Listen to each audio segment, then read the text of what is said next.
And at the same time మంచి melody కూడా ఉంది. సో ఎస్, ఇంత అద్భుతమైన సంగీతాన్ని చిత్రానికి అందించిన కళ్యాణి మాలిక్ గారిని సాదరంగా వేదికపైకి ఆహ్వానిస్తున్నాము. ఆయన్ని ఇన్వైట్ చేయడానికి requesting one of the producers Deepti Balagiri garu on stage.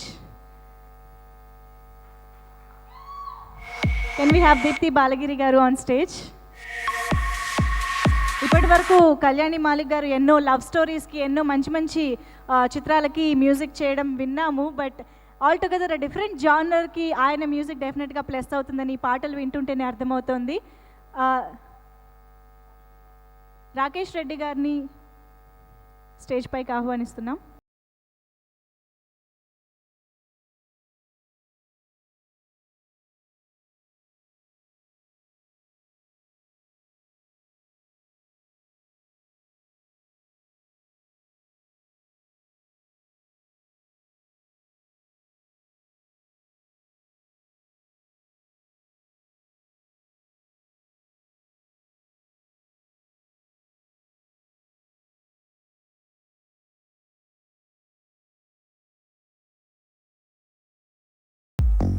And ఇప్పుడు కళ్యాణి మాణిక్ గారిని మాట్లాడవలసిందిగా కోరుతున్నాను.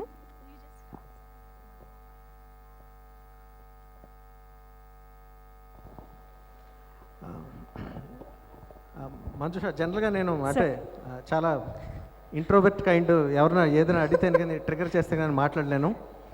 లేకపోతే ఏదో డైరెక్ట్గా నన్ను మాట్లాడమంటే ఏదో గోడతో మాట్లాడినట్టుగా ఉంటుంది, మాట్లాడినట్టు ఫీలింగ్ వస్తూ ఉంటుంది. Okay, so it's all about RGV గారు వర్క్ చేయడం అసలు ఆయనతో. And me style of music మాకు వినిపిస్తూనే ఆర్జీవి గారి స్టైల్ కూడా కనిపిస్తుంది. సో ఆ బ్లెండ్ అనేది ఎలా తీసుకొచ్చారు? What you took from him while working on this music?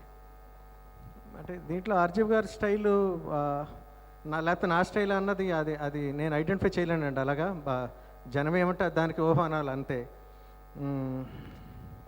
ఆయనకు నచ్చినట్టుగా చేయడం అన్నది నా ప్రయారిటీ అండి. ఆయనకు నచ్చితే చాలు అని అనుకుంటాను. నా పాటలు నాకు నచ్చాలి, ఆర్జీవి గారికి నచ్చాలి. And he like my work immensely. So మిగతా ఎవరికైనా నచ్చితే అది నాకు బోనస్ కింద ఫీల్ అవుతూ ఉంటాను. That's it. ఏ సిచ్యువేషన్కి ఏ పాట చేయడానికి ఎక్కువ ఛాలెంజింగ్ అనిపించింది మీకు? ఆర్జీవి గారికి చేయడం it self is so much excitement అండి. అది that it self is like challenging thing. పాటలన్నీ చాలా ఈజీగా అయిపోయినాయి. అదొక బెంగ ఉంది నాకు.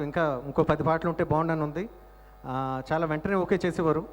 ఎప్పుడైనా నచ్చకపోతే కనుక కళ్యాణ్ ఏంటిది చాలా యు ఆర్ నాట్ క్యాచింగ్ మీ అని చాలా తిట్టివారు. అంటే తిడుతున్నప్పుడు వాయిస్ మెసేజ్ వస్తూ ఉంటుందండి, పొగుడుతున్నప్పుడు అందమైన పిక్చర్స్ వస్తూ ఉంటాయి, మంచి మంచి పిక్చర్స్ వస్తూ ఉంటాయి.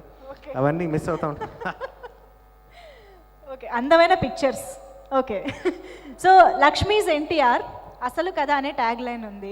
ఈ అసలు కథలో మీకు నచ్చిన పాత్ర ఏది, నచ్చని పాత్ర ఏది మాకు తెలుసుకోవాలని ఉంది. నచ్చని పాత్ర అంటూ ఏం లేదండి. దీంట్లో 3 మెయిన్ క్యారెక్టర్స్. ఎన్టీ రామారావు గారు పాత్ర వేసిన ఆయన, లక్ష్మీభారతి గారు వేసిన యజ్ఞ శెట్టి అండ్ చంద్రబాబు గారు పాత్ర. ఈ 3 కూడా నాకు చాలా చాలా ఇష్టమేనండి. ఆ పాత్ర పరంగా ముగ్గురు కూడా చాలా బాగా నటించారు. అండ్ చాలా ఇంటెన్సిటీ ఎక్కువ ఉంటుందండి. ముగ్గురు నాకు చాలా ఇష్టం. ఓకే, వెరీ డిప్లొమాటిక్ ఆన్సర్ వచ్చింది actually. Thank you so much Kalyani.